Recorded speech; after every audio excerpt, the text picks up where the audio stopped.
Good morning. Today's devotion is when trusting is hard. If I look a little tired this morning, it's because today is our last day of vacation Bible school. I swear I used to keep up with the youth and children without any problems. I wonder what's happened. Well, our memory verse with the children this week is Matthew 6:11. Give us today our daily bread. And we've been discussing what that means. We talked about how it isn't always literally asking for bread, but asking God for what we need for that day. For instance, today my daily bread is asking God to give me one more evening worth of energy to keep up with these kids. Some of the questions that they have us asking the children are pretty deep for 5 through 12-year-olds. We asked them, what do you think? Is it easier to trust God during good times? They, of course, answered yes. It's easier to trust when we have what we need. We can say thanks for all our gifts. Then we asked, what do you think is so hard for people to trust in God's provision during difficult times? We had just talked about God sending manna and quail. So if you're hungry and you know that God gave the Israelites food, then how come God isn't helping you? Is God not there? Does God not care? Can't God do miracles anymore? It can be hard to trust when things go wrong, when you lose your job, when someone you loved gets sick and dies, when prayers seem to go unanswered. Where is God in our suffering? It's an age-old question. Job asked God, where are you? Jesus from the cross said, my God, why have you forsaken me? We all may have moments in our life when trusting is hard. That doesn't mean that there is something wrong with our faith. It's okay to ask God hard questions. It's okay to cry out to God in anger or frustration or even despair. God understands our pain. So what can we do when things are going wrong? First, we can take Jesus as an example. When he cried out from the cross, he was quoting Psalm 22. And it doesn't end with that cry of despair.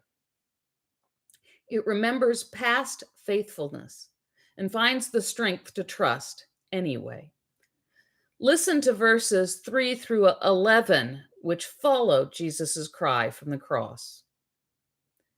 Yet you are holy, enthroned on the praises of Israel. In you our ancestors trusted. They trusted, and you delivered them. To you they cried and were saved. In you they trusted and were not put to shame. But I am a worm and not human, scorned by others and despised by the people. All who see me mock me. They sneer at me. They shake their heads.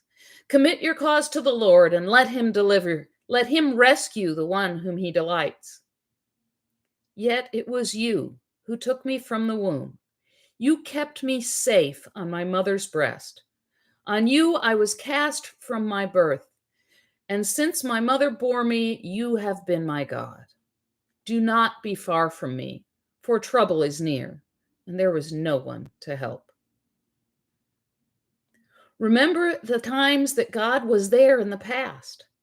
God is with you in the middle of your suffering. God is never far from you. God is there holding you. God is there crying with you.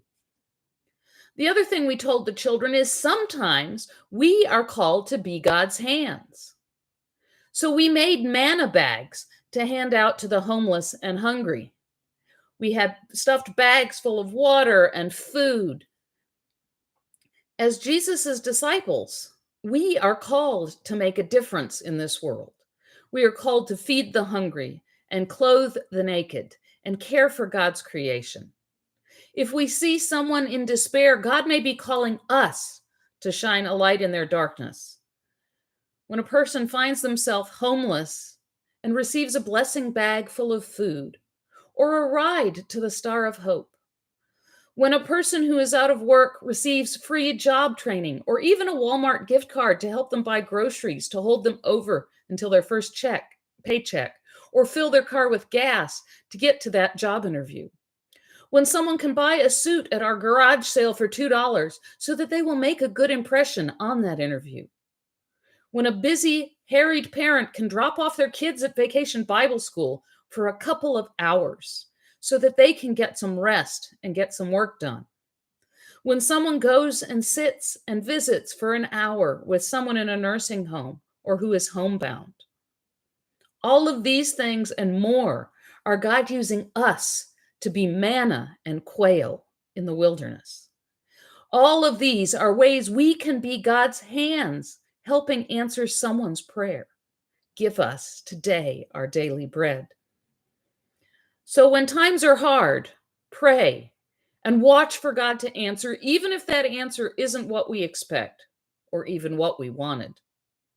And also look for ways that God may be using you to answer someone's prayer. Have a blessed week.